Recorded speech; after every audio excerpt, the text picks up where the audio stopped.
Setiap hamba, setiap manusia wate mati yang nasisa leboh, perkara yang tersisa siapapun yang mati. Hana lepas dengan kematian. Pertama, hati yang bersih daripada sifat-sifat yang buruk. Bersih hati. Yang kedua, jinak hati dengan zikir Allah Ta'ala. Rasa bahagia hati, rasa nyaman hati, senang dengan mengingat Allah. Yang ada kamati pun nikmatnya mentang berjalan. Di saat orang kamu nikmati dalam hidupnya, berzikir kepada Allah, terempak nikmatnya, yang nikmatnya akan berlanjut sampai saat kematian. Yang kelih, rasa cinta kepada Allah. Dalam hidupnya kita kata rempaknya, berarti akan berlanjut sampai mati, itu selama-lamanya. Saat orang bahagia dengan berzikir, kebahagiaannya akan berlanjut sampai setelah kematian. Saat orang nikmat dengan beribadah, mengingat Allah, maka kenikmatannya berlanjut setelah kematian. Hati yang bersih dari sifat buruk yang akan berlanjut pada kematian. Leboh. Cuman atranya lebohnya, perkaranya, untuk hati itu bersih, safaul qulub, hati yang suci dan bersih, nyan han asi hati han terjadi kecuali dengan menahan diri dari selera duniawi. Pajan manusia hatinya god dan bersih apabila mampu membersihkan hati dari selera dunia.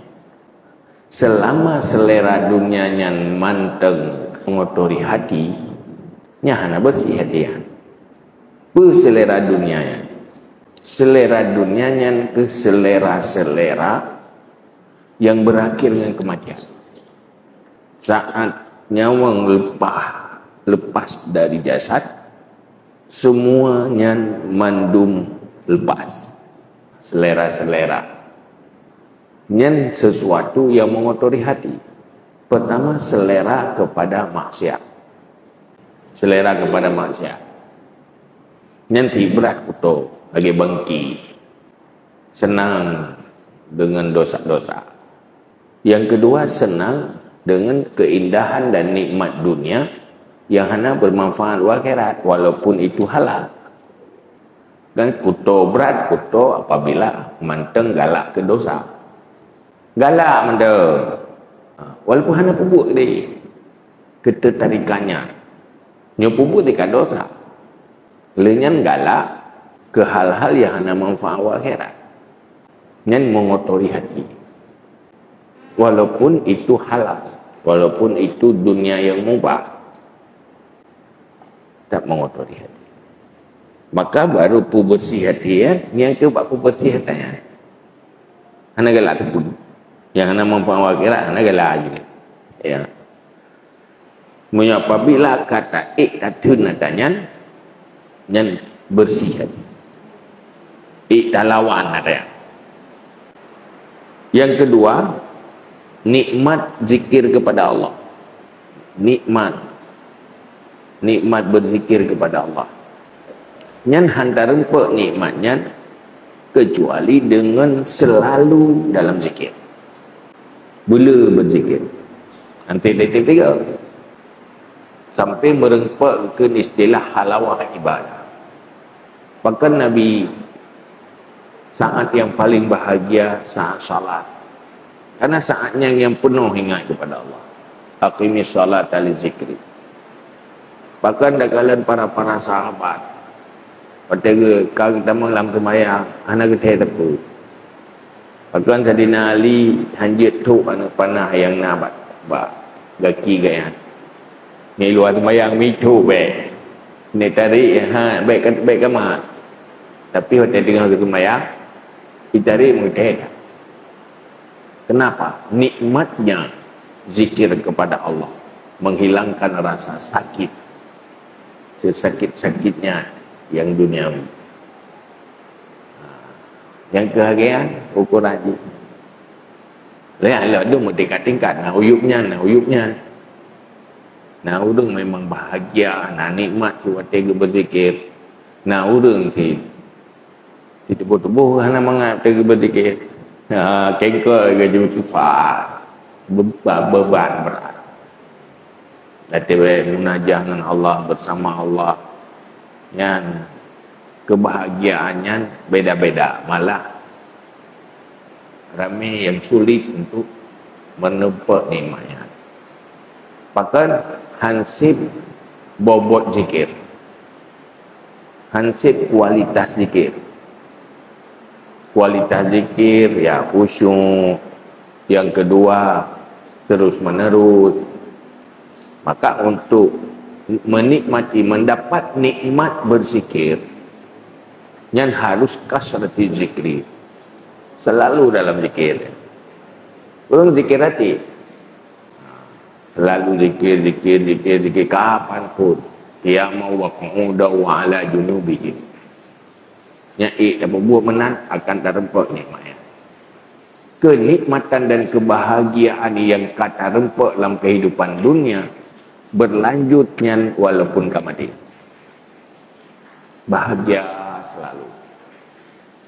Lagi bahagia di dunia saat berzikir, menalah bahagia di dalam kehidupan tajalani setelah kematian. Punya berhasil terempaknya, insya-Allah lagi nyantuh tanya bahagia lewat ini. Ngenyantuh jiuh azab Allah. Terhalang azab Allah. Buh azab kuburan. Masalah kubur, buh pada masyarakat, buh gede. Neraka. Cinta, yang kelai cinta kepada Allah. Rasa cintanya nak nikmat. Urang cinta kepada Allah. Yang cintanya apabila katuk buat tingkat makrifah. Ta'arif billah. Itu baru ada rasa cinta. Munyuhana arif, han cinta. Tak kenal maka tak sayang. Tak sayang maka tak cinta. Kenal itulah makrifah. Kenalnya kan kenal lewat ilmu tauhid. Kenal lewat musyahadah. Hati dengan mata hati melihat Allah. Setelah hati itu bersih. Karena bahkan tanya handa hal yang gaib. Pulau yang menyangkut dengan makrifah. Karena pada mengempu pada kotoran. Kotorannya selera duniawi yang mantang bersemayam dalam hati. Cuma untuk menghasilkan makrifah yang kaya zikir dengan fikir, tafakur. Lakukan tafakur. Tafakur terhadap sifat Allah, tafakur terhadap kebesaran dan kesempurnaan Allah. Yang tafakurnya merenung untuk menghasilkan makrifah. Zikirnya peglih. Kayak ibarat tu, dia peglih kaca lampu ngan puhu lampu. Nyo lampu yang tutup kutok ada anda biji. Tapi mangahu yang payah pudik puhu. Maka ini zikir dan fikir. Yang pegah heboh sifatnya hiyal munjiat al-mus'idat ba'dal mauti. Itulah yang melepaskan danyo dari azab Allah, membebaskan danyo dari azab Allah, dan yang membahagiakan untuk mendapat nikmat dari Allah. Pajan ba'dal maut. Man hebohnya tanya yang kata ude-ude itu bu yang nak kata tak erti tim tunggu tok nikmat berzikir nyan pi menteng be makrifah nyan ada kata hai muji hana makrifah